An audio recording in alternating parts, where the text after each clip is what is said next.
সবার প্রথমে আপনাদের সবাইকে এখন এই ভিডিওটিতে একটি লাইক করে দিতে হবে এবং নিচে থাকা লাল কালারের সাবস্ক্রাইব বাটন থেকে সবাইকে সাবস্ক্রাইব করে সাদা করতে হবে এবং পাশে থাকা বেল আইকন থেকে অল সিলেক্ট করে দিতে হবে। তো বন্ধুগণ ভিডিওটি মনোযোগ দিয়ে আপনারা শেষ পর্যন্ত ভিডিওটি আপনারা দেখুন।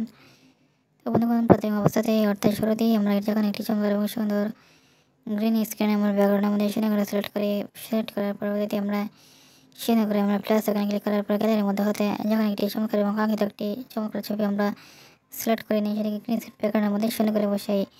পরবর্তীতে সেই বসানো ছবিটিকে আরও চমৎকার গঠন দিতে সে বিভিন্ন রকম ফাংশন আর টুলস রয়েছে, সেগুলোর মাধ্যমে ছবিটিকে সুন্দর করে কাস্টমাইজেশন এডিটিং করে নিই।